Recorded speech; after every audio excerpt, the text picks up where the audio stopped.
semuanya. Selamat sore di hari Sabtu yang saya di Bandung cerah ya. Jadi alhamdulillah mudah-mudahan tidak ada gangguan koneksi. Selamat datang tentunya dalam acara yang sangat spesial pada Sabtu kali ini. Ini merupakan Asia Online Series di mana kita akan mengadakan interactive talk show Tackling Water Crisis as a Water Professional Studying at IHE Delft Institute for Water Education. Bersama saya dengan Molly, tentunya saya hanya sebagai pengantar saja, tapi nanti akan ada teman-teman saya di sini, ada Mas Andre ya, atau yang disapa Andre Dani Mawardi. Ini merupakan nama lengkapnya yang merupakan juga salah satu dari mahasiswa Indonesia yang sekarang sedang berkuliah di IAE Delft dan juga merupakan lagi sibuk-sibuknya untuk mungkin ujian atau apa segala macam. Teman-teman juga nanti bisa bertanya dengan rekan-rekan yang lain yang ada di sini ya. Kalau gitu aku panggilkan dulu nih, terutama di sini ada Andre. Halo Andre, selamat pagi kalau di Belanda ya. Halo, selamat sore Mas Molly kalau di Bandung ya. Yes, gitu kan. Apa kabar Iya, Andre? sehat-sehat. Gimana kabarnya Mas Molly? Alhamdulillah sehat juga di sini. Dan Andre Siap-siap. hari ini akan berlaku sebagai moderator untuk sesi kali ini. Jadi ntar Molly pamit, Molly hanya ada di balik layar aja ya, membantu untuk apabila ada pertanyaan. Kalau gitu langsung saja aku memberikan kesempatan kepada Andre. Silakan Andre. Baik, terima kasih banyak Mas Molly atas kesempatannya. Pertama-tama saya ucapkan selamat datang para peserta Interactive Talk Show Studi in Holland. Selamat pagi tentunya kepada rekan-rekan yang saat ini ada di Delft, Belanda atau di Belanda, dan juga selamat sore buat teman-teman yang saat ini ada di Indonesia. Senang rasanya kita bisa bertemu walaupun secara online dan mungkin di tengah pandemi di Belanda sedang ya partial lockdown, mungkin di Indonesia lebih kurang ketat. Kita bisa bertemu secara online di Interactive Talk Show ini, Studi in Holland, dengan tema Tackling Water Crisis as a Water Professional, Studying at IHE Delft Institute for Water Education yang diorganisir oleh NESO Indonesia. Baik teman-teman, kita saat ini tidak sendiri. Bukan saya sendiri yang akan menyampaikan pengalaman, tapi saya di sini lebih sebagai moderator karena kita sudah kedatangan 3 orang narasumber yang luar biasa. Baik itu dari mahasiswa S2 IAE Delft, mahasiswa S3 IAE Delft, dan juga alumnus IAE Delft. Nah, boleh kita langsung sapa masing-masing. Di sini ada Mas Axel. Apa kabar Mas Axel? Halo, selamat pagi Mas Andre, dan selamat pagi juga untuk semuanya ya. Siap. Sehat ya Mas ya? Sehat, puji Tuhan. Ya, siap untuk membagikan pengalamannya ya? Siap kok, siap. Oke. Ya, selain Mas Axel juga di sini sudah hadir Pak Sebrian. Pak Sebrian, apa kabar Pak Sebrian? Halo semuanya, berbaik. Selamat pagi di London, selamat pagi Indonesia. Ya, sehat ya Pak ya? Alhamdulillah sehat. Dan narasumber luar biasa terakhir ada Pak James. Kalau Pak James sekarang posisinya di Indonesia. Apa kabar Pak James? Selamat sore Pak. Baik semua, ya baik. Selamat sore, salam sehat semua. Salam sehat, oke. Nah buat teman-teman yang tadi sudah kenal nih 3 orang narasumber kita dan punya banyak pertanyaan, mungkin ditahan dulu. Dan mungkin bisa juga ditulis pertanyaan di kolom chat box, karena kita akan mulai masuk satu persatu nih ke masing-masing narasumber. Nah, untuk memulai narasumber yang pertama, kita langsung panggilkan pembicara kita yang pertama, yaitu Mas Axel.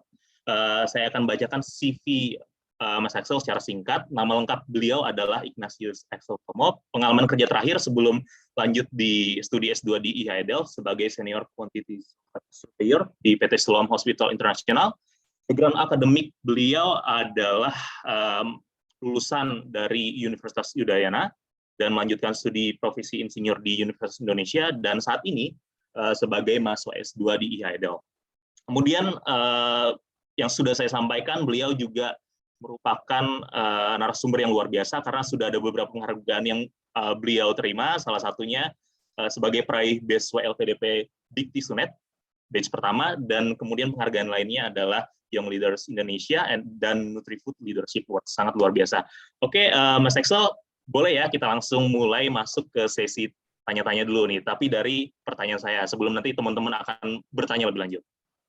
Boleh Mas, silakan. Siap. Mas Axel, sekarang kalau boleh ceritakan ambil jurusan apa nih di IAE Delft?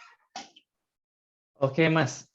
Jadi kebetulan saat ini saya sedang ambil studi master di IHL Delft dengan jurusannya Hydroinformatics.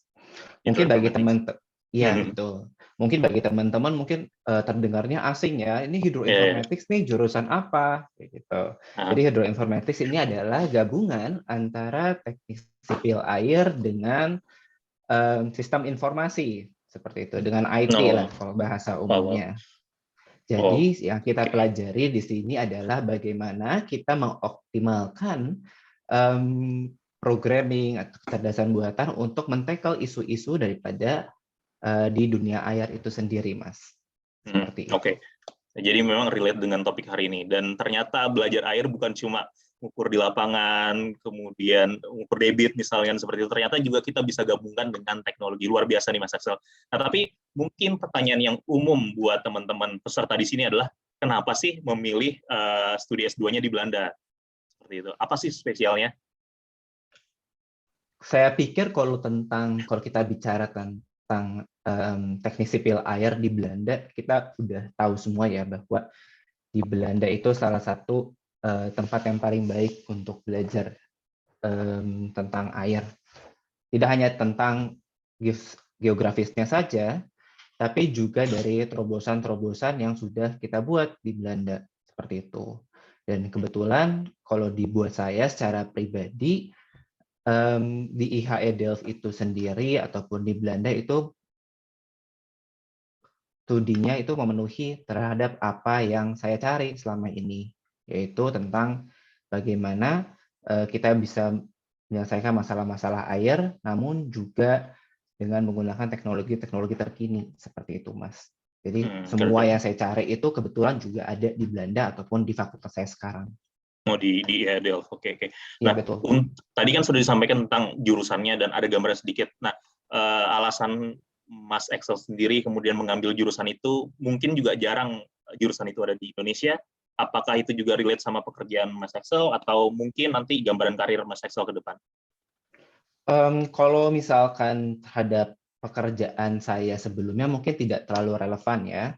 Cuman saya dari dulu ketika saya S1 konsentrasinya di bidang air, dan salah satu itu saya itu ikut beberapa riset yaitu tentang sedimentasi waduk. Nah, ketika saya ambil skripsi tersebut, itu saya sadar bahwa sebetulnya pendekatan konvensional itu nggak bisa menggambarkan situasi yang realistis yang ada di lapangan, seperti itu.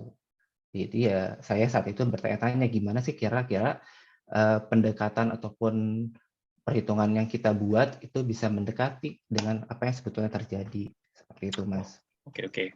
Jadi akan banyak terkait model ya. Iya, betul. Kebetulan itu juga yang akan dipertajam dan diperdalam di jurusan saya ini. Oh, luar biasa. Oke. Siap. Nanti mungkin kalau ada teman-teman mau nanya lebih lanjut spesifik tentang jurusannya, bisa nih nanti ditanya di kolom chat box atau bisa langsung ke Mas Axel setelah kita tanya ketiga pembicara kita. Nah, Mas, mungkin juga jadi pertanyaan buat teman-teman yang mau masuk ke IHE Delft sebagai mahasiswa S2.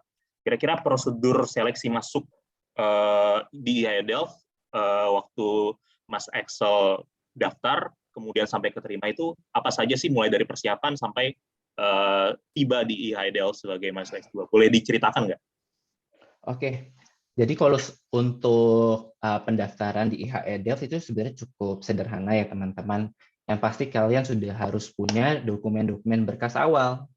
Dokumen berkas awal itu seperti apa? Dokumen berkas awal yang pasti adalah pertama, ijazah dan transkrip kalian sudah ditranslate dan dilegalisir. Yang kedua itu adalah IELTS. Nah, setiap program di IHE Delft dia punya standarnya masing-masing. Ada yang minimum band-nya 6,5, ada yang 7. Nah, kalian ketika mendaftar juga kalian harus lihat kira-kira apakah kemampuan bahasa Inggris kalian, IELTS ataupun TOEFL di sini memenuhi prasyarat tersebut. Yang kedua, setelah itu adalah motivation letter. Motivation letter, ya mungkin teman-teman di sini mungkin sudah familiar ya, saya rasa bagaimana untuk membuat motivation letter yang baik. Selain itu, yang tidak kalah penting adalah surat rekomendasi. Di sini IHE Delft itu biasanya minta dua buah surat rekomendasi. Nah, bagi kalian yang sudah bekerja, kalian bisa satu minta ke supervisor kalian, dan yang satu lagi minta ke supervisor waktu skripsi kalian. Menurut saya sih itu pilihan yang baik untuk menunjukkan bagaimana pihak ketiga melihat diri Anda secara objektif. Oke. Yang tadi sudah disampaikan juga oleh Mas Moli juga menotis bahwa Mas Axel ini juga adalah awardee dari LPDP Stunet ya. Ini program-program baru saya juga notis tadi di awal. Nah, kira-kira untuk beasiswa tersebut ada persyaratan yang spesifik tidak di luar yang tadi sudah Mas Axel sampaikan untuk di IAEDEL? Jadi ya. Jadi selain itu apa yang perlu disiapkan lagi kira-kira? Kalau setiap beasiswa pasti dia ada ketentuannya masing-masing ya, Mas. Cuman kalau dari saya yang paling membedakan itu adalah dari motivation letter sama recommendation letternya itu beda. Kalau motivation letter untuk sekolah itu lebih ke arah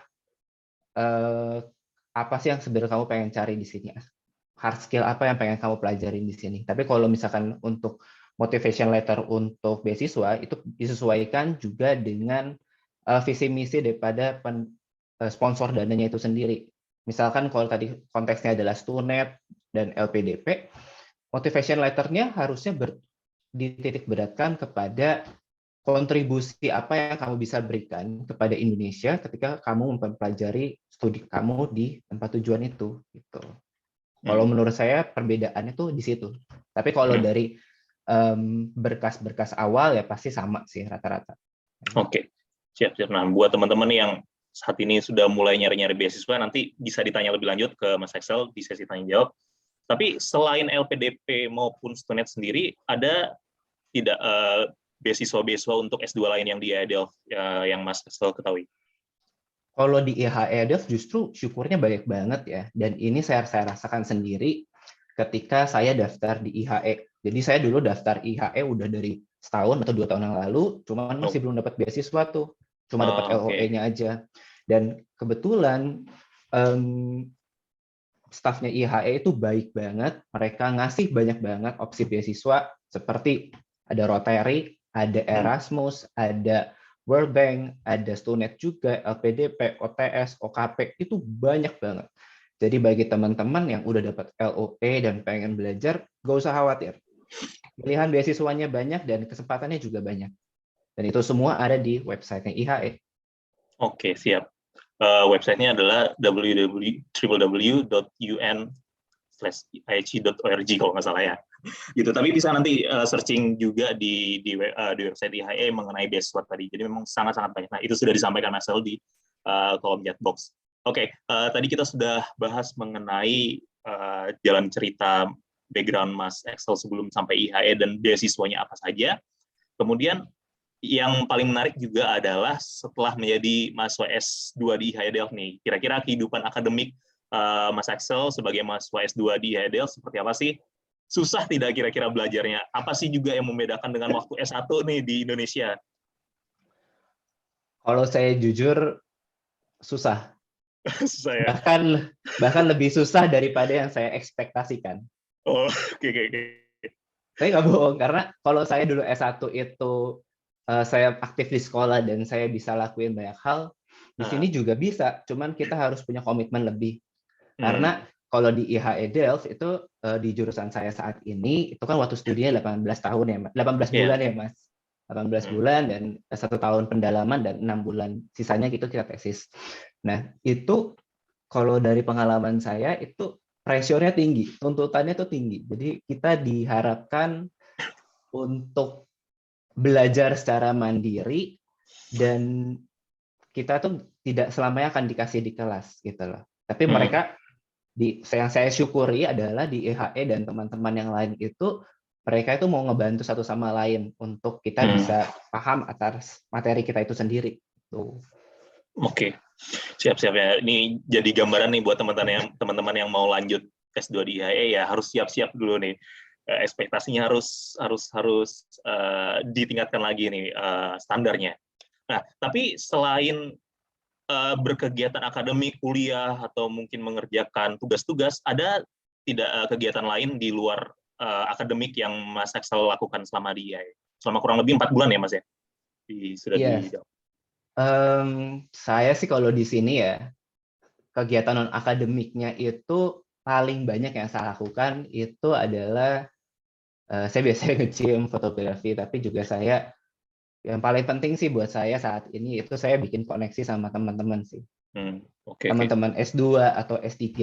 Karena bagi saya, secara saya pribadi loh ya, di sini saya S2, saya tidak cuma mementingkan, oh saya nilainya harus baik, tapi bagaimana saya itu punya koneksi secara profesional, baik yang setingkat ataupun yang lebih senior di atas kita, yang bisa kita bantu, yang bisa kita pakai untuk di kemudian hari. Menurut saya itu nilai yang jauh lebih besar yang harus kita punya dan kita tanam ketika kita sekolah di luar negeri.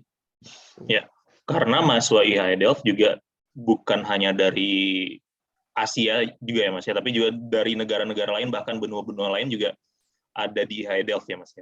Jadi ya kita peluang untuk menguatkan relasi kita ya, seperti itu. Iya betul banget, dan kalau misalkan kita lihat secara demografinya, bahwa kita bisa lihat nih bahwa ternyata IHE Delft itu mahasiswanya itu kebanyakan mungkin dari negara-negara yang mempunyai karakteristik sama dengan Indonesia, dari negara-negara berkembang kayak gitu. Jadi kita juga bisa lihat nih ternyata dari sisi negara mereka permasalahan airnya seperti apa dan bagaimana mereka itu men-tackle masalah itu.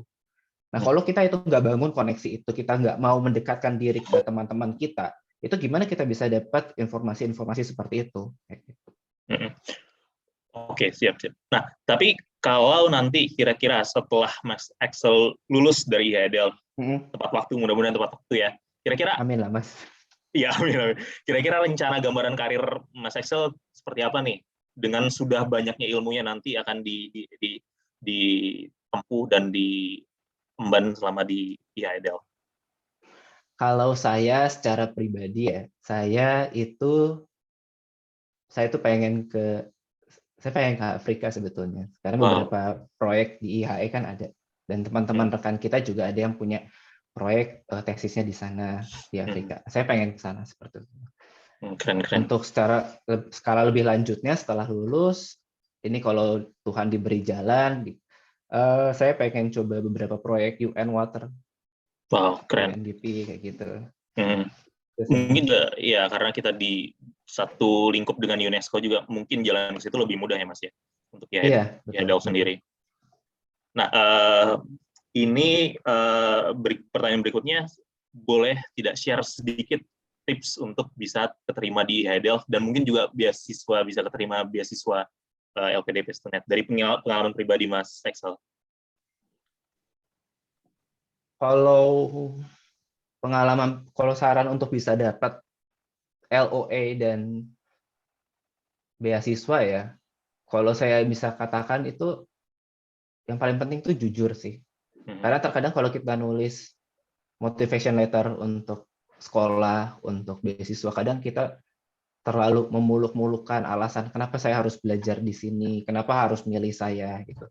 Dari pengalaman saya selama ini, ketika saya itu terlalu overthink tentang apa yang harus saya tulis dibandingkan apa diri saya sebetulnya, itu malah nggak dikasih jalan. Tapi ketika saya itu jujur, apa yang saya tulis itu benar dan dengan apa adanya saya, justru ya dikasih jalan sama Tuhan. Kayak gitu.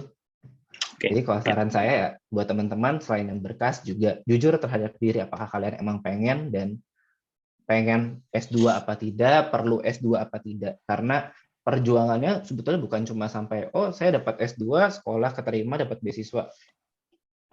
Perjuangan nggak sampai sana, perjuangannya adalah justru ketika kalian udah dapat beasiswa, kalian pertanggungjawabin beasiswanya tuh gimana. Nah, itu sebetulnya yang beratnya di situ. Oke, siap-siap Mas Axel.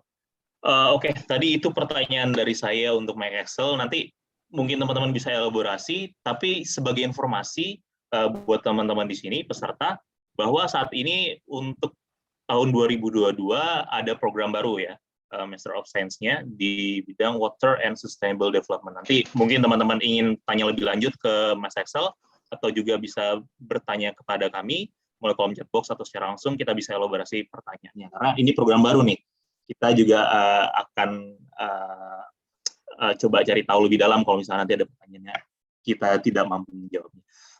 Baik, terima kasih Mas Hassel atas kesempatannya. Nanti, tapi ditahan dulu ya Mas ya. Nanti kita ada sesi lagi untuk semua pembicara. Terima kasih. Nah, selanjutnya rekan-rekan sekalian, kita sudah kehadiran ya pembicara kedua, yaitu adalah Pak Sebrian. Pak Sebrian, apa kabar Pak? Masih stay Pak ya? Ya, masih di sini. Oke, siap-siap. Oke, saya akan membacakan CV singkat beliau. Nama lengkap beliau adalah Sebrian Mirdeklis Putra. Beliau adalah PhD candidate di IHE Delft dan TU Delft, dan pengalaman kerja beliau adalah sebagai dosen di Universitas Brawijaya. Background akademik beliau adalah di Universitas Brawijaya dan S2 juga di University of Miyazaki, Jepang. Dan berbagai penghargaan beliau sudah terima. Saya akan bacakan beberapa, yaitu Best Paper Award, Water Youth Network, dan peraih beasiswa LPDP juga. Jadi beliau melanjutkan S3 di IHE Delft dan TU Delft melalui beasiswa LPDP. Bisa teman-teman tanya juga nih, kalau ada yang mau lanjut beasiswa S3. Dan juga berbagai publikasi, baik itu jurnal internasional maupun buku, telah beliau publikasikan. Baik, Pak Sebrian, boleh saya tanya-tanya ya?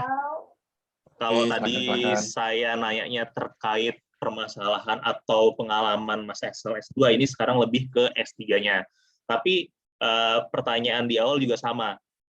Sekarang ini ambil jurusan apa sih di jurusan ya? Mungkin saya kurang tahu nih tentang PhD, bahasannya seperti apa. Apakah jurusan atau apa di IHE Delft dan TU Delft? Oke, jadi ya terima kasih Mas Santi untuk pertanyaannya. Jadi ya ini agak unik sih sebetulnya. Jadi kalau kita lihat regulasi di Belanda, sebetulnya PhD itu hanya bisa dianugerahkan dari universitas. Jadi dari universitas itu kalau kita lihat di Belanda kan, kalau nggak salah nanti tolong dikoreksi ya, itu kan ada dua tipe perguruan tinggi. Jadi ada yang namanya Hochschule atau Applied University of Applied Sciences. Yang kedua itu adalah university atau universitas di sini ya. Nah, jadi pada dasarnya PhD itu hanya bisa dianugerahkan oleh universitas. Nah, tetapi IHE ini punya semacam apa ya, posisi khusus itu. Jadi di sini kenapa kalau kok saya ada dua afiliasi, ini kan di awal kan Mas Andi bilangnya PhD di IHE Delft dan TU Delft gitu ya. Karena profesor saya adalah profesor di TU Delft gitu.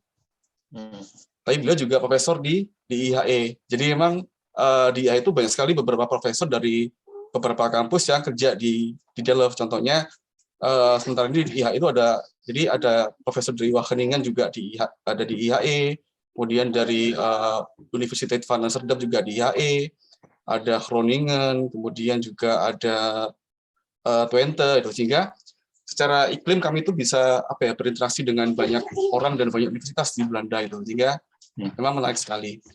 Kemudian yang kedua, masalah jurusan atau mungkin fokusnya apa. Jadi kalau di IHE, sekarang saya bergabung di grup namanya Coastal Systems Engineering and Port Development.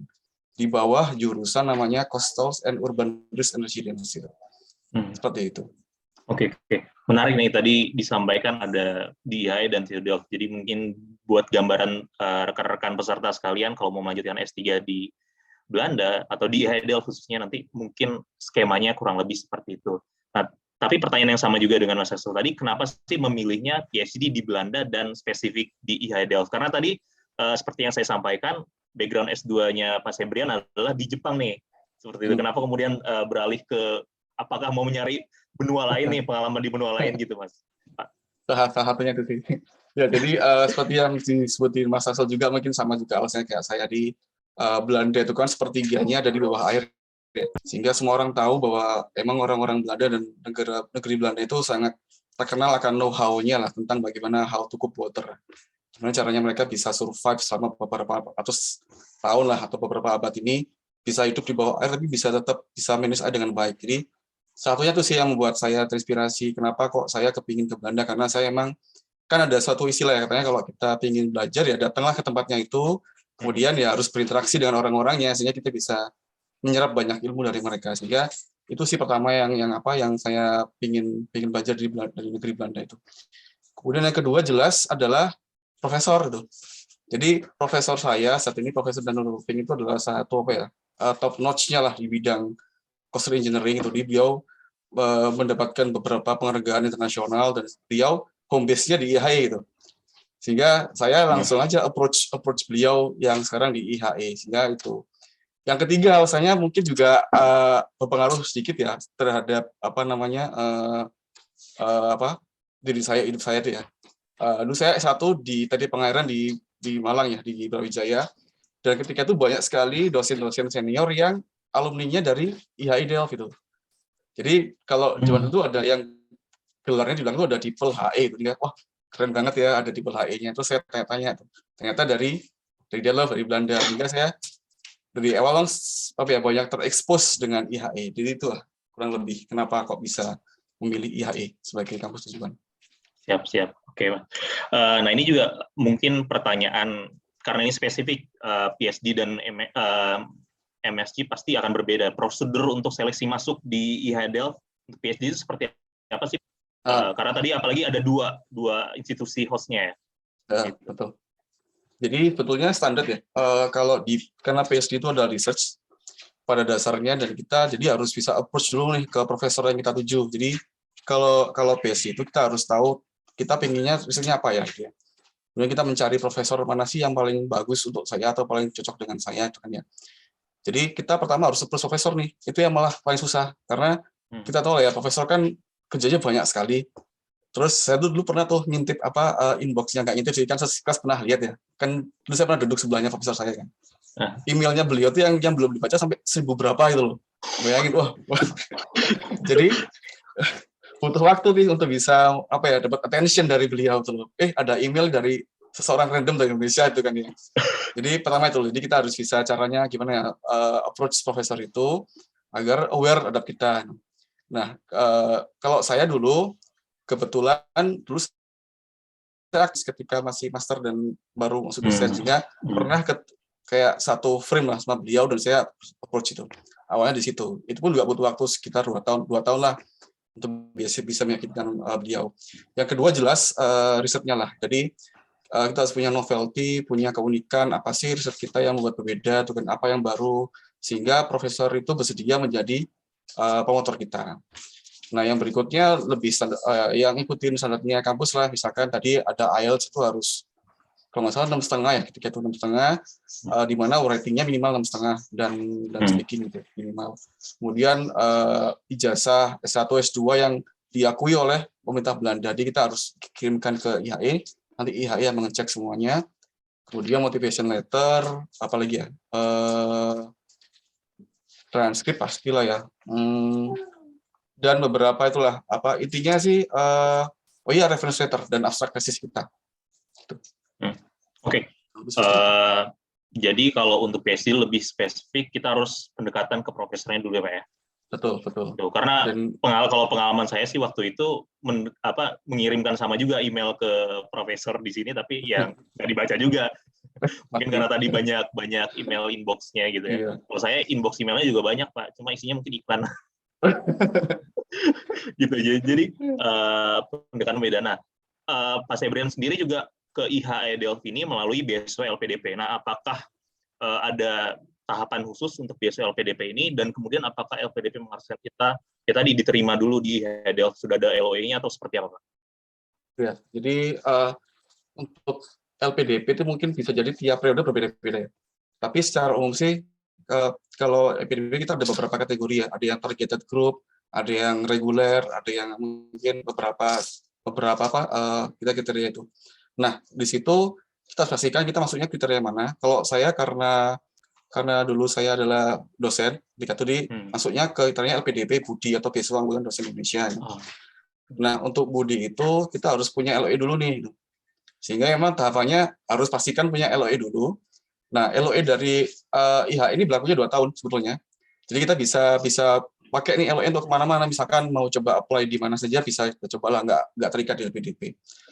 Nah, sehingga nanti di situ barulah kita ikutin prosedur-prosedurnya dari LPDP atau mungkin sponsor yang lain seperti apa. Kalau untuk PhD sendiri di IHE Delft, apakah beasiswanya hanya LPDP Pak untuk Indonesia, untuk mahasiswa Indonesia? Setahu Pak Sebrian. Untuk Indonesia ya, jadi, mungkin bisa agak-agak saya klarifikasi nih. PSD itu di Belanda itu ada 2 tipe ya sebenarnya. Jadi kalau menurut istilahnya IH itu ada namanya kontrak PhD. Jadi PhD itu adalah dia kayak apply pekerjaan dulu. Jadi profesor punya sebuah research project dan dia apply nih, halo saya punya project ini, saya punya dana sekian, saya mau cari PhD nih 2 orang, topiknya ini. Nah kita apply tuh. Jadi kita kayak lamar pekerjaan lah katakannya. Nah itu dia namanya kontrak PhD udah dibayar langsung oleh IHE atau mungkin oleh profesor lah sebagai bagian dari project itu. Nah yang kedua itu adalah yang namanya PhD eksternal. Beberapa bilang ini PhD eksternal. Jadi kayak saya nih namanya eksternal. Jadi saya bawa topik sendiri dan saya bawa funding sendiri gitu. Nah, sehingga jadi ada 2 modalitas lah. Bisa pertama kita apply as pekerjaan di Belanda sebagai PhD atau kita apply sebagai dari scholarship lah gitu. Nah, kalau dari Indonesia kayaknya sepengetahuan saya mungkin PDP ya yang paling jelas ada ya. Dan mungkin beberapa teman saya ada sih yang dari perusahaannya, misalkan dari Pertamina, dari Telkom kayak gitu. Ya. Dari Kemenak nggak ada kan. Oke. Baik. Nah, ini mungkin juga bisa dibagi pengalamannya Pak. Kehidupan akademik untuk PhD itu seperti apa sih Pak? Karena ya saya belum pernah mengalami, jadi belum tahu nih PhD. Karena juga waktunya mungkin lebih lama dibanding S2 ya. 4 tahun. 4 tahun ya. Itu kira-kira apakah belajarnya juga susah? Apakah penelitiannya harus spesifik dan memakan waktu lebih banyak? Seperti itu Pak? Nah, jadi inilah kenapa salah satunya kok saya milih Belanda daripada Jepang ketika itu, karena di Belanda ini mereka sangat mengembrace work-life balance lah. Jadi gimana caranya bisa seimbang antara kerja dan hidup gitu. Jadi kita nggak semata-mata kerja terus, jadi misalkan wah saya kerja 12 jam per hari itu kan juga nggak sehat ya. Bayangin 4 tahun kerja terus 12 jam kan kayak aduh gila lah gitu. Jadi nggak mungkin. Jadi itulah, jadi pertama memang profesor dan juga lingkungan itu benar-benar mendukung lah untuk bisa, kamu harus bisa seimbang nih antara PhD dan juga hidup pribadi kamu sendiri. Jadi misalkan pun saya bilang, profesor saya mau pulang dulu nih, mau jemput anak sekolah itu. Ya apa, terserah kamu gitu kan ya. Jadi memang benar-benar kita yang mengontrol, karena memang di Belanda itu PhD itu adalah sebagai independent researcher. Mungkin itu yang agak berbeda. Jadi kita benar-benar independen, kita benar-benar harus mengatur ritme riset kita sendiri dan target kita apa harus kita penuhi. Jadi kayak di pekerjaan 4 tahun harus selesai udah itu aja. Kan tergantung kita nanti bisa gimana caranya bisa manage waktu sendiri dan gimana caranya cari jejaring yang mungkin kita perlukan. Contohnya saya nih kan saya defaultnya kan pasti promotor dari IHE dan TU Delft kan ya, mentor juga disiapin sama profesor. Nah saya juga cari nih, mungkin saya kayak karena saya riset saya topiknya ini, saya butuh nih expert lain tuh. Nah saya approach tuh dari Deltares kan, dia bersedia bantu saya. Oke, saya mau jadi mentor kamu. Dan saya juga waktu itu ada conference, saya ketemu satu orang dari Jerman nih, profesor. Saya approach dia, dia mau jadi mentor saya. Dan ketika saya report ke profesor saya di Belanda di IHE, dia mas senang banget, ya itu bagus, kamu memang harusnya kayak gitu. Jadi emang kamu harus sebagai PhD harus bisa bisa membuat sejarah sendiri lah gitu. Jangan tergantung dengan saya, malah itu yang diharapkan.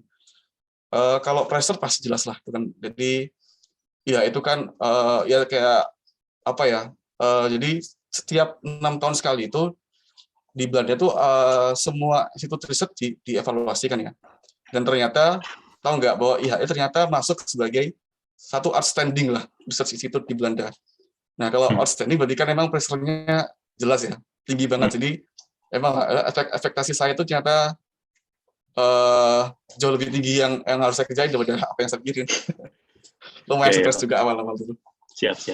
Tapi yang penting kan di Belanda, kalau kata anak Jaksel sekarang work-life balance ya Pak ya. Betul. Work-life balance. Itu yang penting sebetulnya. Tapi selain kuliah dan mungkin mengerjakan risetnya, kegiatan lain ya mungkin akademik dan non akademik yang Pak Sebrian kerjakan selama kurang lebih beberapa tahun di sini, apa saja Pak ya? Itu saya senang banget bikin networking, saya senang banget tuh. Jadi dulu awal saya PhD di dia itu ada namanya Water Youth Network lah, kayak semacam jejaring water professionals di seluruh dunia lah gitu kan ya, tapi masih muda gitu. Ya saya ikut aja lah. Kemudian ternyata mereka buat semacam kayak kompetisi writing itu, dapatlah menang. Jadi kita saya dapat grant ke Swedia untuk ikutan Stockholm Water Week gitu kan ya. Kemudian juga ada beberapa di dalam itu enaknya kan karena karena ada 2 kampus gede kan ya, ada TU Delft, ada IHE, jadi sangat dinamis itu loh, banyak event-event yang kita bisa bikin jejaring.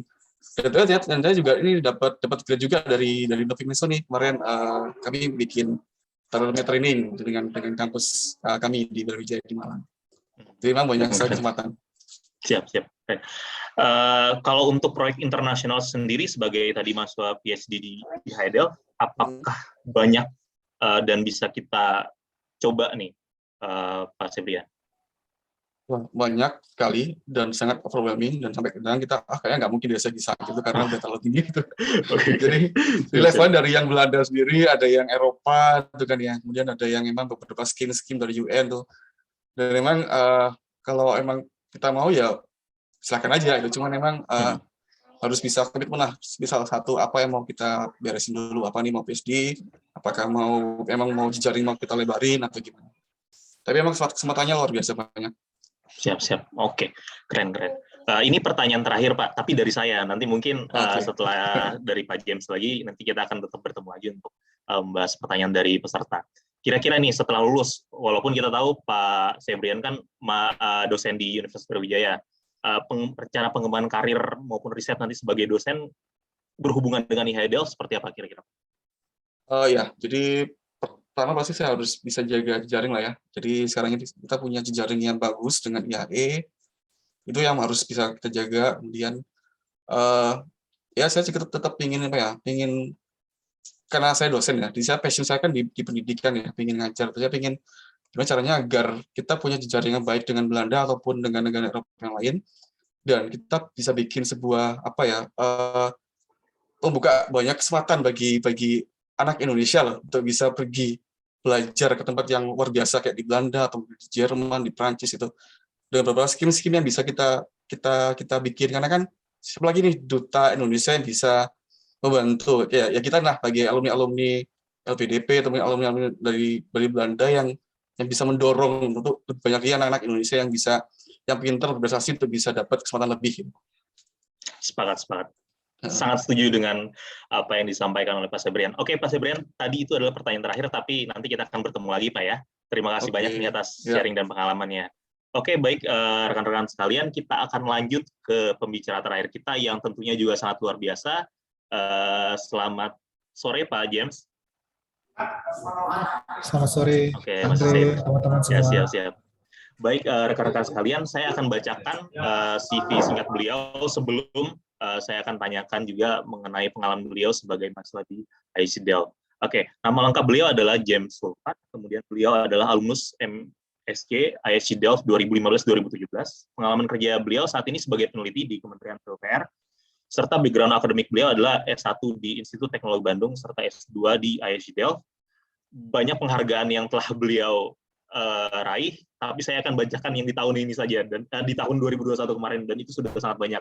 Yang pertama ada Satya Lancana Karya Satya oleh Presiden Republik Indonesia, Piala Adiguna Kementerian PAN-RB, kemudian Top 3 Anugerah ASN Kementerian PAN-RB, serta Duta Korpri Nasional, dan masih banyak penghargaan-penghargaan lain yang beliau raih, sangat luar biasa, serta juga tentunya ada publikasi jurnal internasional serta paten yang telah beliau hasilkan. Baik, Pak James, kita mulai ya pertanyaannya ya. Berbagi pengalaman Bapak sebagai mahasiswa serta alumnus IHE Delft. Siap. Pertanyaan pertama tentunya kenapa sih dulu memilih S2 lanjut di Belanda dan juga IHE Delft, Pak? Ya, kalau dulu sih mungkin sama kayak teman-teman lain ya. Jadi awalnya mungkin cita-cita dulu kali ya. Mungkin dari kecil, dari zaman SMA lah ya. Udah punya cita-cita pengen study abroad gitu. Karena S1 nggak kesampaian gitu ya, jarang kan beasiswa di S1, artinya mungkin di S2 mungkin pada saat itu, dan ternyata ada kesempatannya dan dicoba, dan puji Tuhan memang dapat di tahun 2015 itu. Kemudian alasan lainnya ya tadi sudah disampaikan Pak Sebrian dan Mas Axel, selain track record-nya Belanda, kemudian juga mungkin salah satu yang tetap jadi pertimbangan kita kali ya, milenial ini adalah posisi Belanda yang cukup strategis gitu untuk bisa kemana-mana pada saat waktu luangnya gitu. Jadi kita nggak terlalu jauh dari UK, kita nggak terlalu jauh dari Eropa Utara gitu. Jadi kita ada masih di tengah-tengah, sehingga mungkin di waktu-waktu pada saat lagi hektik gitu kita bisa kabur sedikit gitu ya, naik kereta 1 jam udah di beda negara gitu sih.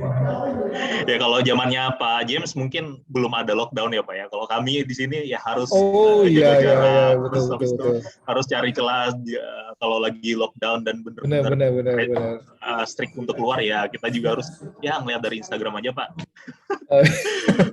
Ya beda zaman. Ya. Kemudian kalau boleh tahu Pak, dulu spesialisasi yang Bapak ambil di IHE Delft saat S2 itu apa ya Pak ya? Saya dulu ngambil Hydraulic Engineering and River Basin Development. Itu masih di bawah WSE juga ya, Water Ya, Science Engineering. Water Science Engineering. Ya. Itu apakah Bapak ambil dulu alasannya relate dengan pekerjaan Bapak? Apakah dulu juga Bapak sebelum masuk di S2 di IHE Delft ini sudah sebagai peneliti Pak di Kementerian PUPR? Sebelumnya sudah peneliti, jadi kami kan di Kementerian PUPR pada saat itu ada namanya Pusat Litbang Sumber Daya Air. Jadi memang kami banyak meneliti, kemudian mengembangkan teknologi-teknologi bangunan air diterapkan di Indonesia. Kemudian kenapa saya ambil Hydraulic Engineering and River Basin? Karena memang pas saya lihat menu programnya dari IHE Delft itu, pas saya baca-baca memang di antara jurusan yang lain, HE RBD ini yang Hydraulic Engineering and River Basin ini yang paling relate sama unit kerja saya pada saat itu. Baik. Nah, berarti kalau untuk melanjut S2 di IHE Delft saat itu Bapak dengan beasiswa dari pemerintah atau dari LPDP atau seperti apa Pak? Enggak, jadi dulu saya pakai jalur umum yang NESO ya. Dulu ada namanya NFP, Netherlands Fellowship Program. Kalau sekarang kalau nggak salah namanya dia berubah jadi OKP ya. Oh iya. OKP, dulu namanya NFP. Oke, benar-benar. Di sini ada senior kami juga yang OKP, tapi mungkin untuk tahun-tahun berikutnya sih sudah tidak ada lagi ya. Oh gitu. Kemudian kalau boleh di-share Pak, topik tesis atau risetnya dulu apa ya Pak ya? Saya tesisnya itu dulu sebenarnya proyek besar itu namanya ada river restoration project gitu ya. Jadi memang dulu yang terlibat banyak. Jadi dalamnya ada salah satunya kampus IHE Delft, kemudian ada TU Delft juga, dan di situ juga ada anak PhD dari TU Delft juga gitu. Dan kemudian saya kayak salah satu part dari proyek besar itu. Kemudian saya mengembangkan semacam algoritma untuk mengimprove pemodelan numerik pada saat pengembangan river restoration. Kebetulan studi kasusnya itu sungainya di Belanda juga, Luntersbeek di kalau nggak salah dekat Twente gitu. Kemudian setelah selesai kita coba kembali ke sungai di tempat lain. Jadi kita coba di Luntersbeek dulu, kemudian kita coba aplikasikan di sungai di Kolombia, kemudian satu lagi di Singapura. Jadi memang enaknya di IHE itu adalah karena kita punya jejaring seluruh dunia gitu ya, dengan alumni, kemudian PhD, dosen, pemerintahan gitu, sehingga pada saat kita katakanlah mencari lokasi yang mencari salah satu opsi lokasi untuk menerapkan riset kita itu kurang lebih mudah lah dibanding ini, karena kita tinggal mengontak, kita bisa ngobrol kira-kira kebutuhannya seperti ini, terus tiba-tiba nanti ada teman atau kolega dari negara lain mungkin yang mengajukan diri dengan senang hati untuk bisa dicoba di tempat saya, seperti itu sih. Jadi tentang river restoration intinya. Keren. Jadi kalau tadi saya dengar ternyata pengalaman riset selama kuliah di IHE Delft sangat luar biasa nih yang sudah dijalani oleh Pak James. Tapi selain kuliah maupun riset, kegiatan akademik ataupun non akademik lain yang Bapak lakukan selama menjadi mahasiswa S2 di IHE Delft apa saja sih Pak waktu itu? Dulu saya termasuk yang ini ya, maksudnya saya orangnya kalau udah tadi kan diceritakan ya sangat hektik itu di IHE, bener banget itu. Jadi saya pikir zaman saya doang, ternyata enggak, zamannya Mas Axel, Pak Sebrian juga, Mas Andre juga pasti mungkin sama kurang lebih. Artinya saya juga butuh menyalurkan energi-energi lain gitu untuk bisa bikin saya tetap optimis gitu, tetap positif. Nah, salah satunya adalah waktu itu saya memang bergabung dengan choir di gereja di Delft, ISC Delft. Mungkin masih ada kali ya. Kemudian saya dulu ikut sedikit cari tambahan dengan jadi loper koran gitu tiap pagi. Nggak tahu sekarang masih ada nggak ya? Masih Pak. Masih ya lumayan lah bisa jadi tambahan gitu. Terus ya, betul. Yang lain adalah itu tadi saya juga sedikit-sedikit berjejaring waktu masih katakanlah semester awal gitu ya. Kita punya beberapa katakanlah circle kali ya, mungkin kita bikin circle yang memang punya minat yang sama, kita bikin paper, kemudian kita presentasi jadi pada zaman saya itu saya sempat ikut 2 seminar pada saat kami masih mahasiswa tuh, masih belajar di IHE dengan proposal yang kita bikin sendiri sesama mahasiswa IHE pada saat itu, tapi kan beda negara, kemudian beda background gitu, kita terapkan di satu tulisan, terus kita presentasi di seminar-seminar itu, jadi sempat ikut 2. Artinya itu kan di luar, maksudnya itu tambahan gitu ya, di luar jam gitu. Tapi karena kita senang, kita punya passion di situ, kita cari teman-teman juga lingkungan yang sama punya passion itu, akhirnya bisa juga gitu, nggak ada masalah. Ternyata bagi saya sih, saya bisa belajar banyak nih sama Pak James. Ternyata banyak sekali pengalaman-pengalaman yang aktif dan juga positif selama dilakukan sebagai mahasiswa S2 di IHE Delft. Jadi bukan kupu-kupu lah, kuliah pulang ya Pak ya. Keren. Tapi kalau boleh flashback kembali, pengalaman menarik apa nih yang pernah Bapak rasakan atau alami selama menjadi mahasiswa S2 di IHE Delft, Pak? Hal menarik mungkin pada saat megang salju pertama kali ya. Wow. Tapi intinya ini maksudnya dulu tuh jadi dulu tuh sempat waktu zaman saya memang saljunya tuh kayak cuma lewat 1 jam selesai gitu, akhirnya cari ke negara lain gitu. Tapi yang bikin saya ini adalah miss pada saat jadi mahasiswa itu adalah pada saat field trip ya. Nah itu sekarang mungkin masih juga ya. Masih Pak, field trip zaman sebelum negara api datang ya, jadi sebelum COVID itu kita kan sempat field trip ke yang jurusan saya itu field tripnya ke gunung di Perancis, saya lupa namanya gitu ya. Terus kita di sana tinggal kayak 2 mingguan gitu, terus di karavan gitu, mobil karavan. Jadi benar-benar kayak camping versi Eropa gitu ya. Kita harus bikin makanan sendiri dan lain-lain. Plus kita memang di sana bertugas untuk mendesain check dam.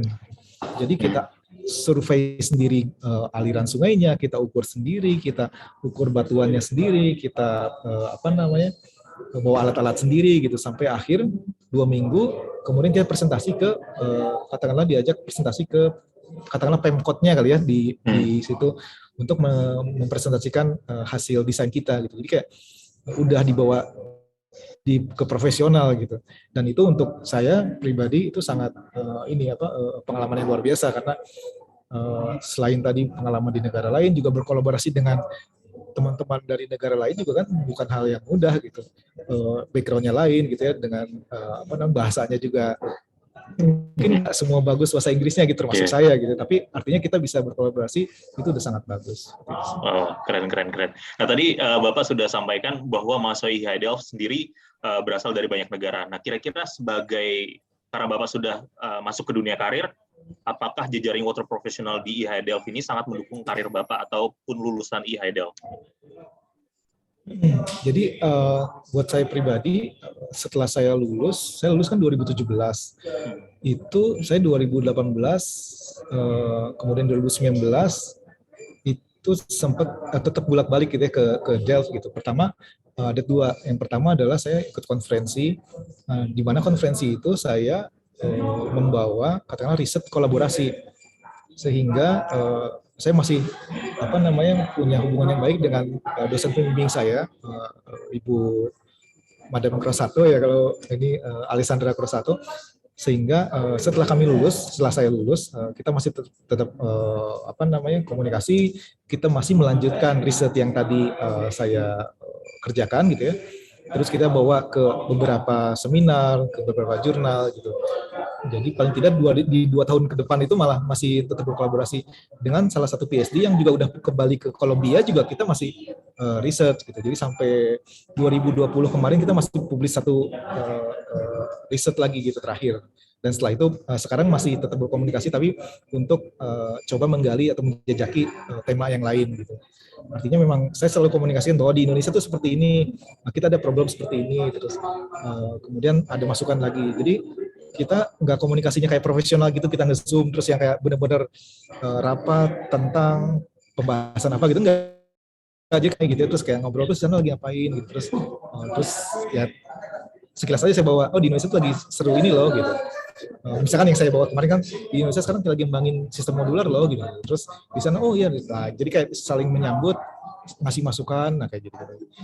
Kemudian itu sama dosennya, nah sama teman-teman sesama alumni gitu ya, juga sama gitu. Jadi beberapa teman saya yang kebetulan di PU juga, itu tetap dia berkomunikasi dan malah bisa katakanlah berkolaborasi. Jadi ada konsultan katakanlah air minum kalau nggak salah dari Eropa gitu, kemudian dia ikut katakanlah tender di Indonesia gitu, untuk mengerjakan satu proyek. Nah artinya kan dia harus nanya-nanya, dia mengembangkan teknologi dia yang kita lihat juga sebenarnya bisa diterapkan di Indonesia, itu juga kan hasil juga dari networking gitu. Jadi nggak terbatas setelah lulus terus say bye-bye hanya reuni untuk foto-foto, itu nggak juga. Kalau di zona yang banyak orang Indonesianya, kemudian pada saat itu belum zaman lockdown, jadi setiap tahun tuh kita masih bikin on-site gathering malah. Jadi kebetulan kayak misalnya reuni-reuni gitu untuk beberapa ini ya, kita nggak terlalu banyak, tapi kita gantian tuh kadang dari alumni IAI-nya datang ke Indonesia tuh, dan dari banyak negara tuh datang ke Indonesia, terus kita ya main-main lah kemana sambil kita kolaborasi apa. Tahun 2019 tuh saya sempat main ke Nepal karena ada alumni dari Nepal yang juga nikah, dan yang datang tuh nggak cuma saya, jadi banyak juga yang lain-lain, termasuk dosennya, salah satu dosen dari IAI. Jadi hubungan kekeluargaannya juga tetap dapat juga gitu, nggak hanya ngomongin masalah profesional. Jadi networkingnya menurut saya sih sangat sangat baik sekali. Wah, luar biasa, sangat memberikan pandangan baru nih buat saya dan mungkin rekan-rekan sekalian tentang IHA Delft terkait alumninya setelah lulus nanti. Nah, pertanyaan terakhir Pak, teman-teman IHA Indonesia saat itu bersama Bapak, prospek kerja sebagai lulusan IHA Delft itu seperti apa sih Pak, terutama untuk nanti mungkin ketika kembali ke Indonesia? Ya, kalau kebetulan zaman saya itu sebagian besar memang mungkin katakanlah 60% itu adalah PNS ya, ya teman-teman yang dari Indonesia ya, 60% PNS, terus kemudian 30% itu BUMN, kemudian sisanya baru yang memang mereka resign dari ada di swasta lah, terus kemudian mereka harus resign.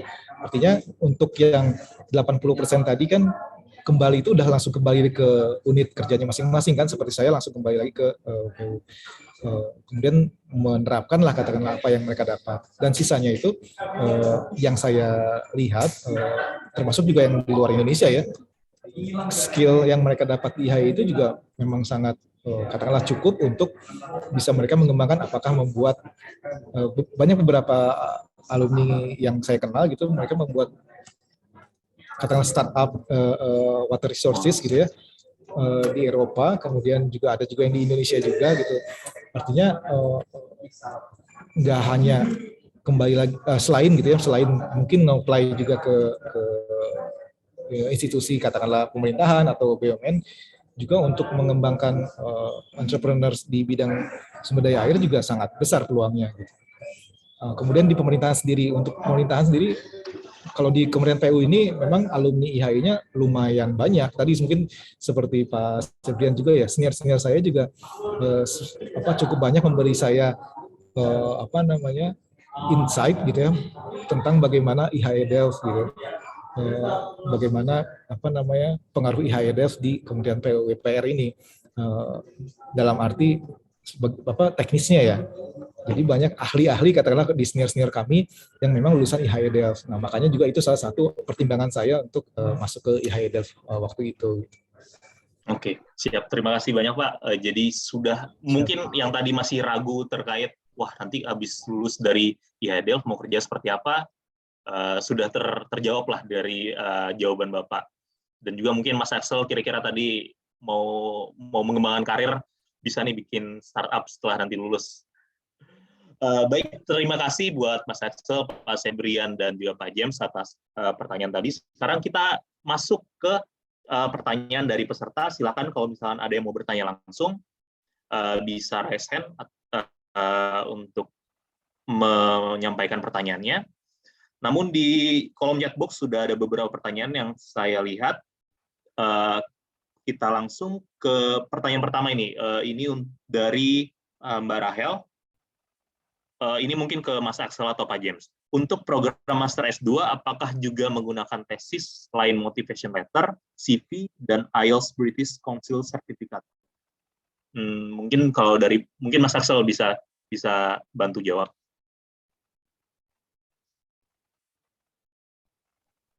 Halo Mas Andre. Yep. Iya, terima kasih atas pertanyaannya Mbak Rahel. Ini untuk program Master S2 apakah menggunakan tesis selain motivation letter? Ini maksudnya bagaimana ya? Saya kurang paham. Apakah juga menggunakan tesis? Mungkin apakah juga harus ada proposal tesis mungkin? Untuk mendaftar di S2. Mendaftar S2 sih tidak diperlukan ya kalau di IHE ya, tidak ditanyakan. Cuman kalau misalkan kita udah punya bayangan, kira-kira kita mau tesis apa, itu akan jauh lebih baik. Kalau misalkan dulu ketika saya daftar, saya riset dulu. Misalkan di Hydroinformatics, dia jurnal publikasinya apa aja, ya. Terus yang kira-kira paling relevan dan saya paling minat itu apa. Itu yang saya tulis di motivation letter. Kayak gitu. Jadi alangkah, meskipun tidak ditanya secara spesifik, alangkah lebih baik kalau kita juga udah punya bidang ketertarikan kita nantinya mau kayak gimana. Kayak gitu. Kalau untuk Pak James juga dulu pengalamannya tidak perlu proposal ya Pak ya? Waktu mendaftar S2. Waktu daftar ke kampusnya ya? Iya, betul. Sih. Jadi waktu kampusnya itu mungkin dulu masih menurut saya itu cukup praktis ya. Maksudnya karena saya ikut beberapa apply ke beberapa juga sempat. Artinya yang IHI ini memang cukup praktis. Tadi yang sudah disebutkan Mas Axel. Jadi mungkin lebih ke motivation letter, kemudian mereka juga mau mengecek background akademis, kemudian ada beberapa dokumen yang harus dilengkapi, tapi proposal seingat saya sih tidak termasuk. Kalau untuk ke PhD, pengalaman Pak Sebrian apakah perlu ada proposal, Pak? Proposal riset? Wah, perlu sekali tuh. Iya, pasti. Karena memang dari situ ini riset kan, jadi memang harus punya proposal riset yang cukup solid dan juga bisa meyakinkan profesor sih itu. Oke. Jadi mungkin buat Mbak Rahel, kalau S2 kasusnya di IHDL tidak perlu, tapi kalau nanti mau lanjutkan S3 mungkin yang harus ada proposal riset sebelum mendaftar ke IHDL. Baik, pertanyaan berikutnya dari Yurzam Abdillah, izin bertanya ke Mas Axel. Ini lebih spesifik ke Mas Axel. Nama saya Abdillah, saya berniat untuk mengambil S2 di IHDL yang berfokus pada Hydroinformatics, yang sama dengan Mas Axel. Saya ada lihat di brosurnya kalau ada banyak software yang akan dipelajari, termasuk bahasa pemrograman karena Hydroinformatics. Nah, apakah kita harus mempunyai basic pemrograman dan software yang nanti akan kita pelajari? Baik, Mas Andre. Untuk yang pertanyaan Mbak Yurzam ini saya kira bisa dijawab sekalian ya sama pertanyaan selanjutnya dari Prasetya Wulandari. Bisa tolong dibacakan dulu, Mas? Oh ya, dari Prasetya Natalia atau Prasetya Wulandari? Mungkin nanyanya beliau bertanya di kolom chat box direct message mungkin. Oh iya, ini saya bacakan ya. Ya. Mbak Prasetya Wulandari dia bertanya, halo Mas Axel, saya PNS di PUPR, ditempatkan di BWS. Basic saya IT dan saya saat ini sedang membangun early warning system untuk mitigasi banjir. Saya awalnya tertarik untuk masuk ke water resource management dan government, cuman sekarang saya tertarik untuk masuk hydroinformatics. Apakah IT ini bisa masuk daftar apa enggak? Oke, ini saya jawab bersamaan, tidak apa-apa ya, Mas? Tidak apa-apa. Silakan, Pak. Jadi kalau dilihat ini cukup menarik ya dari dua orang pertanyaan ini. Satu sisi dia punya fundamental yang baik, misalnya katakanlah di teknik sipil, cuma di teknikal untuk di IT-nya kurang. Yang satu sisi jago di IT tapi fundamental di teknik sipil airnya belum ada. Nah, jawaban singkatnya adalah bisa, kalian semua bisa kalian bisa daftar. Karena teman-teman saya juga ada tuh yang saat ini di hidroinformatics yang background-nya IT dan bisa masuk di hidroinformatics. Itu untuk jawaban singkatnya. Tapi untuk jawaban panjangnya adalah yang kita harus pahamin di sini adalah hidroinformatics itu kan banyaknya tentang pemodelan ya, pemodelan banjir, genangan dan sebagainya macam hal. Meskipun tadi saya bilang bahwa di sini kita diharapkan sudah menguasai, tapi kita juga akan diajarkan dasarnya meskipun pace-nya cepat. Jadi untuk saran saya, mungkin Mbak Yurzam ketika nanti mendaftar, dapat LOE dan beasiswa, juga harus mengejar untuk kemampuan di bidang programmingnya, seperti di Python dan di R, dan sebagainya macam. Sedangkan untuk Mbak Prasetya Wulandari, harus juga banyak belajar tentang fundamental airnya. Nah, ini kalau boleh nih Mas, saya ada contoh dasar aja nih, tentang kalau di hidroinformatics itu sebetulnya ngerjain apa. Untuk pengenalan awalnya itu boleh saya share screen sebentar nggak? Oke, silakan. Oke, saya share screen sebentar ya. Oke, ini saya share screen sebentar. Ini materi-materi awal tentang di hidroinformatics ya, tentang bagaimana kita menggunakan programming untuk isu air. Nah, ini kalau contoh sederhananya ini ada satu catchment yang mana kalau kita tahu catchment pasti ada elevasi tinggi, elevasi rendah. Dan di sini kita diminta untuk menghitung kita kira-kira runoff discharge-nya itu berapa. Di mana runoff discharge-nya itu berubah terhadap waktu, dari ada yang titik hujan saat itu turun atau titik atau aliran air dari ketinggian yang ada di sekitarnya. Nah, kalau lihat dari contoh soalnya kan sederhana, dia cuma punya 25 sel, 25 kotak, dan waktunya juga cuma terbatas. Nah, kalau kita ini, pertanyaannya kita bisa nggak ngerjain ini nggak pakai programming? Bisa, kita pakai Excel juga bisa sebetulnya.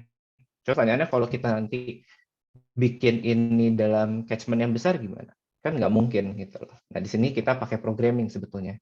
Ini kalau ini diagramnya kayak gini, misalkan ini ada tampungan air di sel A, dia itu bisa masuk dari sel B dan sel C, dan dia juga berubah terhadap waktu. Nah, teman-teman di sini adalah contoh dasar, contoh case dasar yang mana kita pelajarin awalnya dulu nih. Kita memahami bagaimana kita menggunakan programming itu sebagai alat, dan kita memahami logikanya. Logika bagaimana kita menggunakan alat tersebut untuk solve isu-isu yang kita punya. Gitu, Mas. Siap-siap.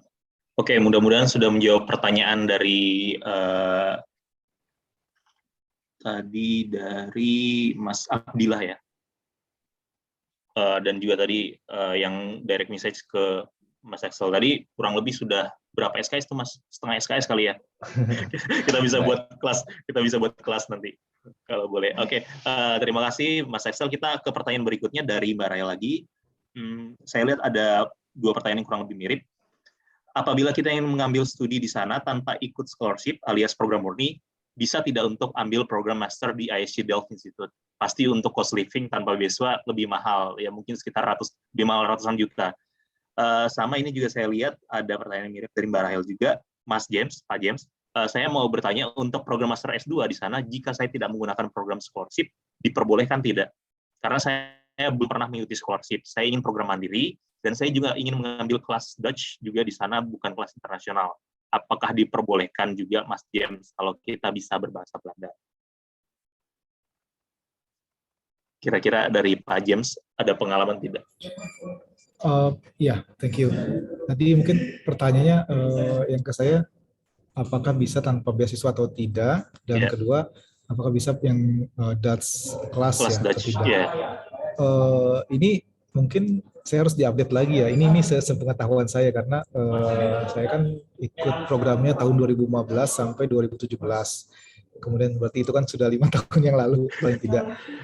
Tapi seingat saya sih, jadi untuk bisa ikut program apa beasiswa atau enggak itu pilihan kayaknya ya.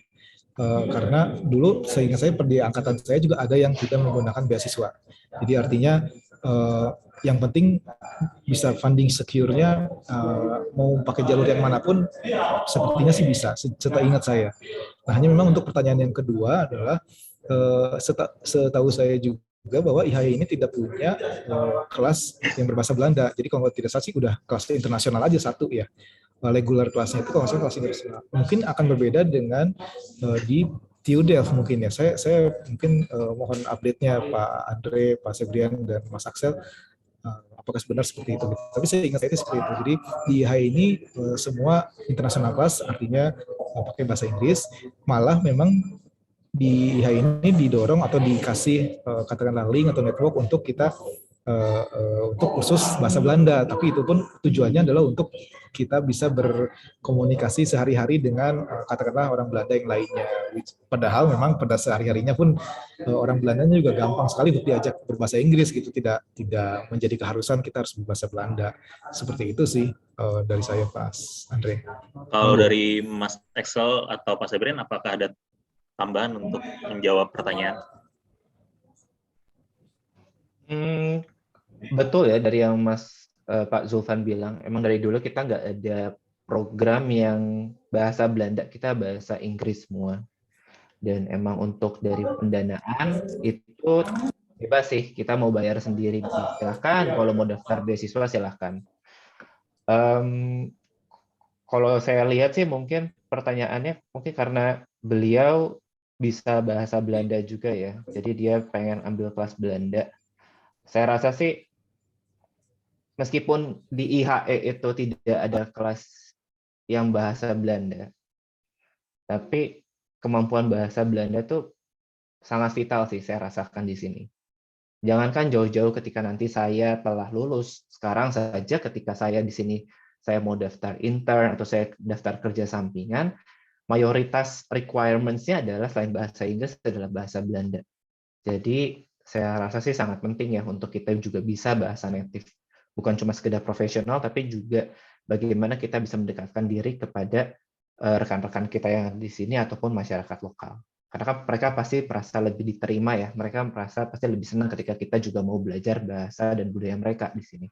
Gitu. Dari Pak Sebrian ada tambahan, Pak?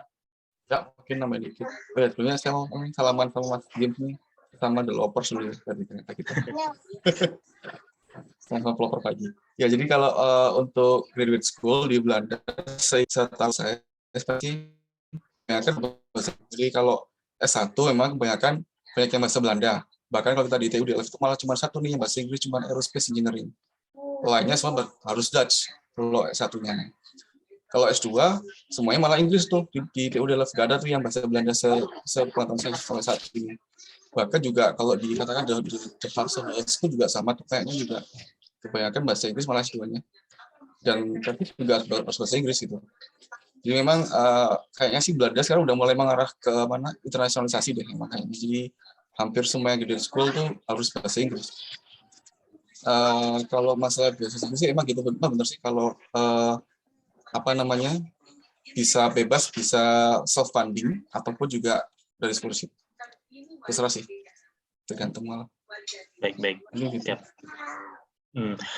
Mungkin buat Mbak Rahel dan tadi Abdillah, sebagai informasi juga kalau bisa dicek di websitenya IHE Delft, ada program baru nih untuk 2022 dan programnya hanya 1 tahun. Dan program baru ini memberikan kebebasan kita sebagai mahasiswa S2 untuk memilih track-track mana yang mau kita ambil. Ada water, food, energy, kemudian sanitasi, dan lain sebagainya. Jadi lebih fleksibel di tahun 2022 ini. Jadi nanti bisa dicek langsung di website IHE mengenai program yang baru ini. Kita lanjut ke pertanyaan berikutnya. Ini ada dari Natalia. Nama saya Natalia, mohon izin bertanya beberapa pertanyaan. Pertama, apakah untuk mendaftar S2 di IHE Delft ada standar universitas dan IPK tertentu pada saat S1 yang bisa diterima untuk melanjutkan S2 di IHE Delft? Kedua, apakah saat mendaftar harus sudah memiliki rencana tesis yang akan dijadikan penelitian nantinya? Mungkin ini sudah dijawab tadi ya. Dan berikutnya, apakah saat S2 di IHE Delft masing-masing mahasiswa wajib menulis jurnal internasional dan mengikuti conference internasional? Terima kasih. Mungkin Mas Axel bisa dijawab.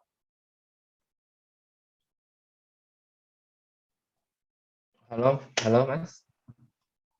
Ya. Setahu saya sih wajib ya kita ikut konferensi sama nulis publikasi. Tapi saya kayak kurang informasi apakah itu harus di Q berapa. Mungkin Mas Ebrian bisa bantu kali untuk klarifikasi. Ya, bisa nambahin. Sebetulnya sih enggak sih, Sal. Enggak wajib untuk tulis paper kok. Jadi ya intinya sih tesis selesai sudah, ujian selesai sudah. Cuma nanti gini biasanya kalau ada beberapa mahasiswa yang kata eksepsional ya luar biasa, misalkan tesisnya dapatnya 8,5 atau 9, biasanya ditawarin tuh sama profesornya untuk ikut spesial apa tuh namanya kayak jadi diperpanjang 6 bulan untuk stay di Delft untuk menyelesaikan tesisnya jadinya skrip jadi paper gitu. Jadi setelah kita ujian the open defense di bulan April, terus si profesor akan nawarin tuh, hey kamu kan punya tesisnya 8,5 nilainya bagus banget, kamu ikut perpanjangan 6 bulan ya untuk kita ubah ini jadinya itu jadi paper gitu. Itu sih. Dan conference juga nggak wajib sih sebenarnya kalau emang bagus, kemudian ada eventnya pas, kan ada beberapa tuh conference yang emang di bulan Maret atau April kan ya. Biasanya dia Januari udah katakan kamu kirim abstrakmu ya, nanti kita conference gitu aja. Jadi emang nggak wajib kok untuk bikin paper. Baik. Ini aman-aman, kasih saja boleh. Wah, berarti apresiatif sekali ya Mas Febrian ya untuk dosen terhadap hasil tesis kita dan juga kemampuan akademis kita ya. Memang kalau bisa betul harus kita perform the best lah nanti. Biasanya mereka akan sangat-sangat menghargai itu. Tapi kalau boleh tadi kembali ke jawaban Pak James tadi, ya beliau secara aktif dan mandiri untuk ikut kegiatan atau publikasi maupun seminar konferensi internasional sih sebetulnya. Jadi tidak tertutup kemungkinan juga kita sendiri yang bisa aktif untuk join, dan bukan hanya dengan mahasiswa IHE Delft dari negara kita sendiri, mungkin kita juga bisa join karena tadi juga disampaikan banyak negara nih, kita bisa sambil menggali bagaimana pandangan-pandangan dari mahasiswa lain IHE Delft lain dari negara lain seperti itu. Tapi mungkin saya nambahin dikit ya. Ya, silakan Pak James.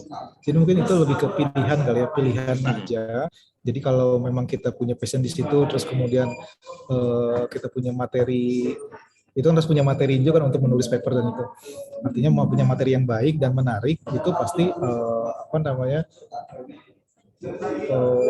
katakanlah dari pembimbingnya juga pasti akan mengajak kita untuk dibawa ke level yang lebih tinggi, katakanlah apakah itu seminar, conference atau jurnal. Itu jurnal mungkin tadi yang disampaikan Pak Septian itu, seingat saya waktu kami program di dulu juga yang ke jurnal itu yang ada persiapan spesial program gitu ya, kayak nambah 3-6 bulan gitu untuk masuk ke jurnal. Kemudian yang conference rasanya itu bisa sambil berjalan. Jadi bahkan mungkin kalau saya termasuk yang beruntung juga, jadi setelah yang jurnal selesai, kemudian di tahun selanjutnya juga akan ada update lagi, ternyata diajak juga untuk masuk ke yang conference gitu. Artinya dan bahkan pada saat kami masih mahasiswa itu saya ingat kita namakan jadi kita punya ini seminar antara program-program di IHE, seminar di antara departemen lah, kan ada WSE, terus ada yang lain gitu ya. Terus kan ada namanya Watershed itu seminar IHE Delft yang angkatan kita gitu, yang mahasiswa S2 itu setiap 2 minggu sekali, tiap hari Senin sore. Jadi kita pinjam ruangan, terus itu presentasi tuh satu-satu udah terjadwal aja, kayak nanti siapa yang mengenal ini. Tapi di antara kita sendiri, panelisnya juga kita sendiri, kita yang bahas sendiri gitu di antara mahasiswa S2 gitu. Itu cuma kayak tujuannya pertama apa? Yang pertama untuk menumbuhkan rasa percaya diri presentasi. Kayak pada saat itu saya awal-awal bahasa Inggris saya juga, walaupun IELTS-nya waktu itu saya IELTS 6,5 gitu, tapi kan tetap pada saat ngomong beda gitu, pada saat presentasi feelingnya beda. Nah, dengan itu tuh bisa membantu saya untuk bisa pede presentasi bahasa Inggris, satu itu.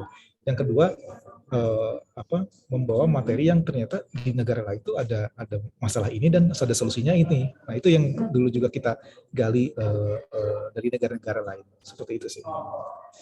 Jadi semacam seminar internal di IHE sendiri gitu, kita doang. Ya, ini bisa jadi inspirasi ya Mas Axel ya dengan teman-teman nanti. Acara bagus, Water Central. Tapi ada pertanyaan dari Mbak Natalia yang belum terjawab tadi, mungkin Mas Axel bisa jawab. Apakah untuk mendaftar S2 di IHE Delft ada standar universitasnya? Serta IPK-nya harus ada batasan untuk bisa diterima melanjutkan studi S2 di IHE Delft? Kalau universitasnya sih tidak ya, cuman yang pasti ketika saya daftar kemarin, itu universitas kita, khususnya yang di Indonesia, itu udah terakreditasi Bandiktis, itu yang pertama. Sama IPK-nya kalau nggak salah minimal 3 deh, Dre. 3 ya? Oke. Siap. Mungkin untuk Mbak Natalia juga perlu nanti cari info kalau misalkan mau melanjutkan S2 IHE Delft-nya dengan beasiswa, karena ketentuan antara IHE Delft dan beasiswa itu kadang-kadang beda lagi. Misalkan LPDP atau LPDP Diktisnet, mungkin ada batasan IPK dan universitas yang direcognize oleh pemberi beasiswa. Nanti bisa dicek lagi, kalaupun ada pertanyaan nanti bisa langsung juga setelah acara ini. Kemudian kita lanjut ke pertanyaan berikutnya. Halo Mas, perkenalkan saya Miselia, izin bertanya satu. Saya cek di web pendaftaran IHE Delft, di awal harus memilih salah satu thematic track. Nah, apakah setelah diterima di IHE Delft, kita bisa mengganti thematic track apabila ada track lain yang diminati? Kemudian kedua, berdasarkan pengalaman bicara, kira-kira setelah lulus S1, apakah lebih baik kerja dahulu untuk pengalaman atau langsung ambil S2? Nah, jadi 2 pertanyaan. Bisa mengganti thematic track nanti kalau untuk program baru ini setelah diterima, berbeda dengan Mas sebelum daftar. Kedua juga, apakah harus kerja dulu untuk dapat pengalaman atau langsung setelah lulus S1 ambil S2 aja? Mungkin yang pertama ini Mas Axel bisa bantu jawab ya, karena ini program baru nih. Halo, iya. Jadi untuk ini pasti untuk program yang mendatang ya. Setahu saya sih masih bisa ya, karena yang program mendatang itu tailor-made, jadi kita bisa milih track mana kita yang mau dan isinya bagaimana. Jadi kalau nanti Mbak daftar dan kira-kira di tengah jalan Mbak ternyata mendapati bahwa oh ternyata ini tracknya nggak cocok sama saya pengen coba ambil modul yang lain, itu masih bisa kok kayak gitu. Betul. Kemarin juga saya coba tanya-tanya dengan pihak IHE Delft. Memang tematik, walaupun ini program baru dan kita memang diharuskan untuk mendaftar salah satu thematic track, tadi ada water, food, energy, sanitasi, environment, tapi nanti ketika kita sudah dinyatakan diterima dan kita melihat ternyata wah thematic track lain lebih menarik buat saya dan lebih cocok untuk karir saya ke depan, kita bisa masih mengganti. Dan juga nanti ada beberapa pilihan-pilihan modul, pilihan-pilihan mata kuliah lah yang bisa kita ganti dan kita pilih selama kita nanti menjadi mahasiswa di IHE Delft. Jadi sangat-sangat fleksibel, terutama di program yang baru ini. Kemudian untuk yang pertanyaan kedua, berdasarkan pengalaman Mas Axel sendiri, kira-kira sebaiknya apakah kerja dulu setelah lulus S1 baru lanjut S2, atau bisa nih dari S1 lulus langsung melanjutkan S2? Ya. Wah, itu kayaknya jawabannya beda-beda ya untuk tiap orang. Ya, beda-beda. Nanti saya akan tanya sih ke Pak Septian dan Pak James. Kalau saya jawab buat saya aja ya. Iya, kan pengalaman buat pribadi. saya kan mungkin nggak relevan sama yang lain. Kalau saya sih mungkin saya bakal kerja setahun atau 2 tahun dulu sih setelah lulus, kira-kira pilihan karir yang saya mau seperti apa, bidang yang saya mau seperti apa, kayak gitu.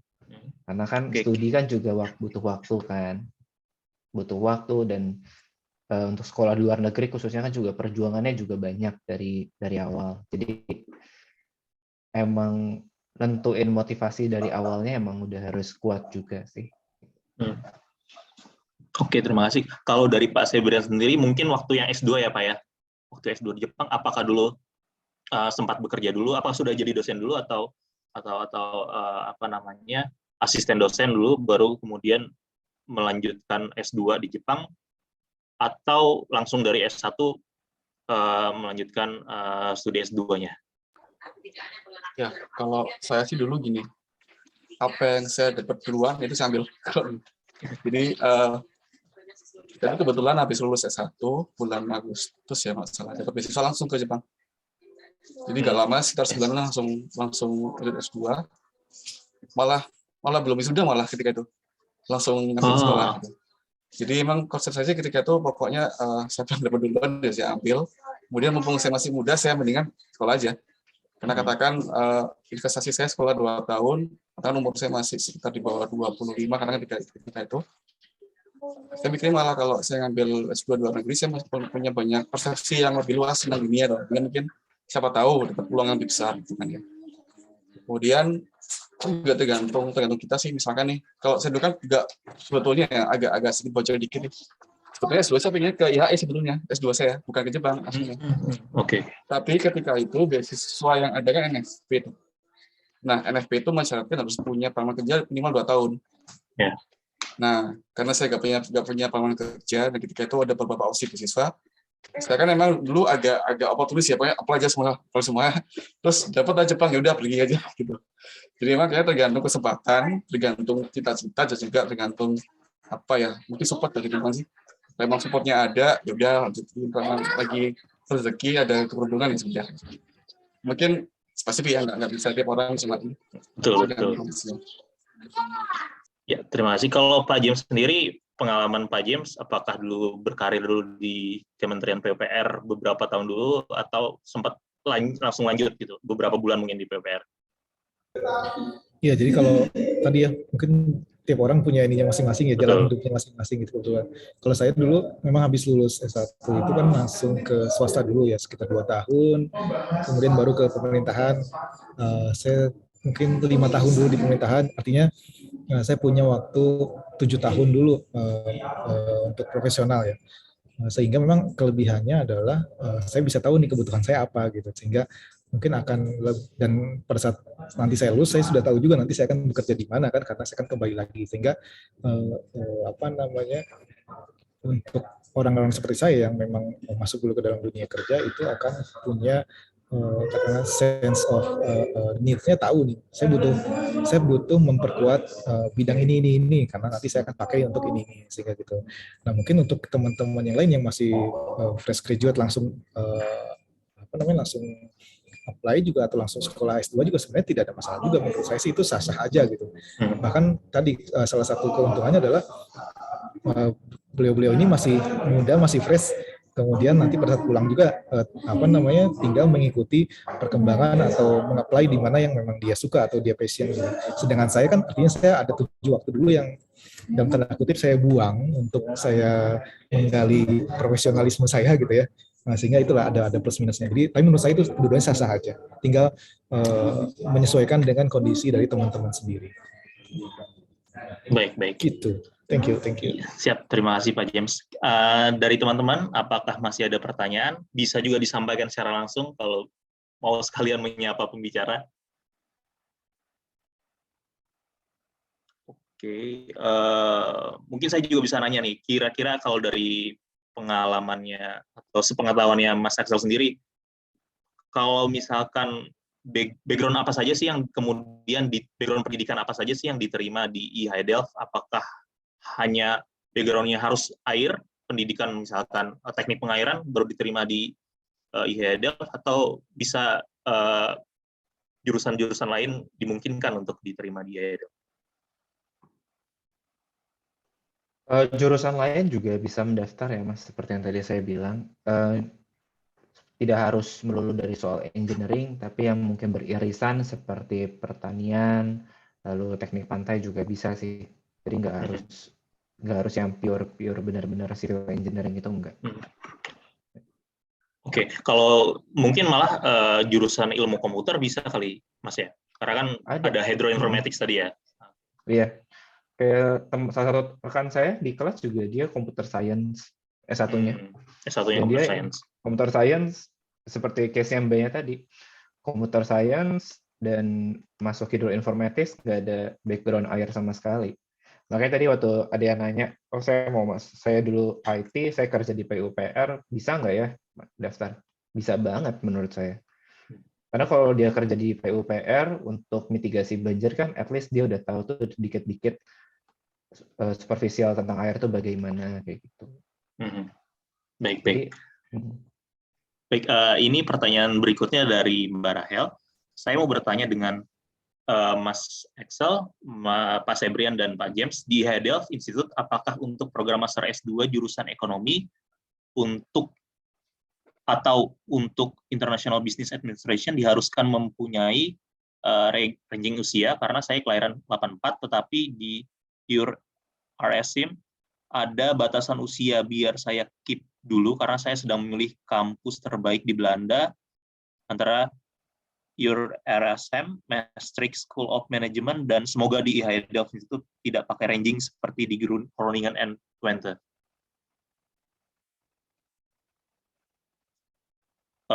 Mungkin ini kira-kira kalau saya boleh rangkum, apakah master di IHE